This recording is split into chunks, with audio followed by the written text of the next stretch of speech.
suis Réal Boisvert, sociologue retraité de la santé publique. Pour le compte du Consortium en développement social de la Mauricie, on vous présente un topo sur un dispositif de connaissance de l'état de développement des communautés de la Mauricie et du centre du Québec. Alors, mon métier, moi, c'est de m'intéresser à la connaissance et j'ai passé 30 ans de ma carrière professionnelle à produire des données sur les phénomènes de santé et les inégalités sociales de santé.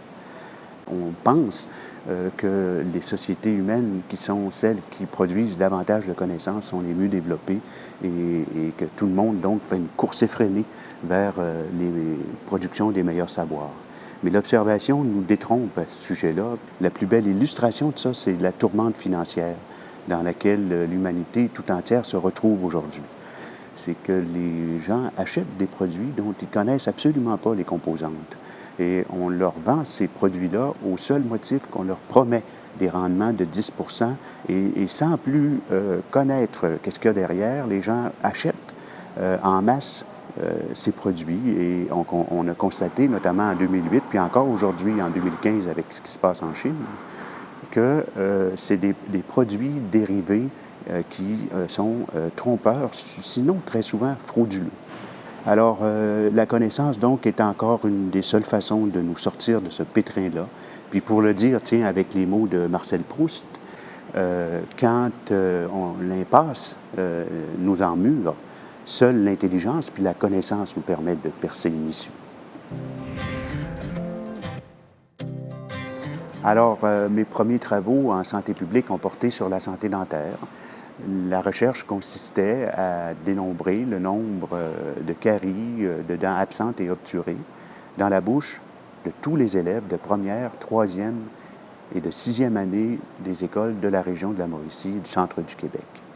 Alors, au terme de cette enquête-là, la conclusion était assez évidente.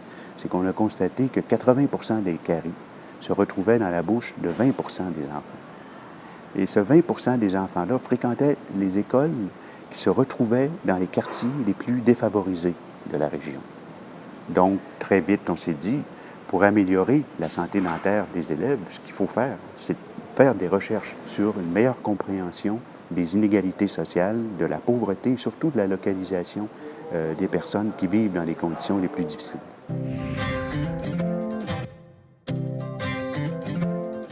Parlant de la pauvreté, il y a une époque où Trois-Rivières se méritait, bon an, mal an, le titre de capitale nationale de la pauvreté.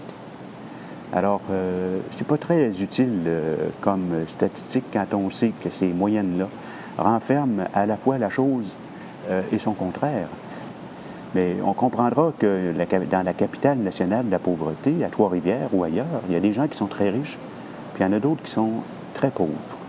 Au-delà de cette moyenne là, un peu artificielle, ce qu'il faut savoir, c'est connaître les besoins et les caractéristiques spécifiques des gens qui occupent l'ensemble du territoire. Il ne faut pas avoir des données artificielles qui renvoient à un territoire comme celui d'une commission scolaire, d'une grande ville, ou du territoire d'un CLSC, mais d'avoir des statistiques réelles qui correspondent à des réalités très concrètes afin d'avoir des informations qui portent sur les besoins réels, les caractéristiques spécifiques des populations concernées.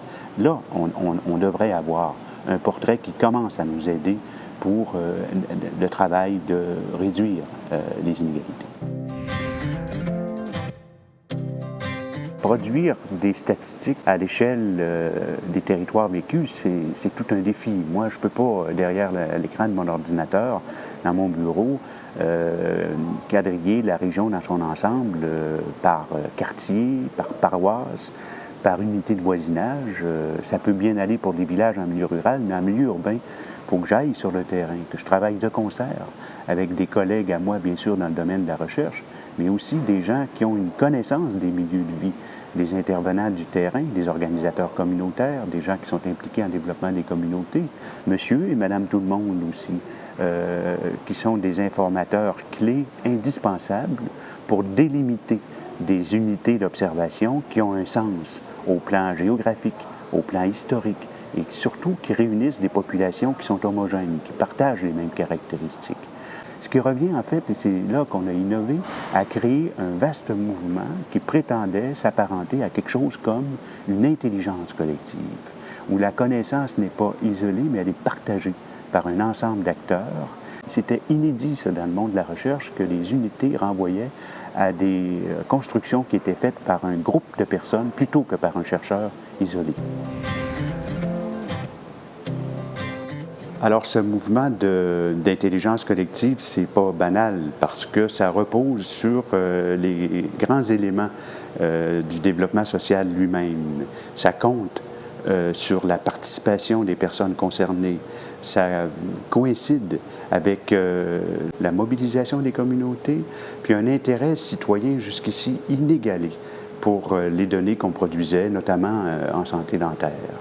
C'est ainsi que désormais, plutôt que de faire de la production de la recherche isolée en marge des événements, on est inscrit de plein pied dans la production de connaissances utiles à la transformation sociale puis à l'amélioration des conditions de vie des personnes et des communautés.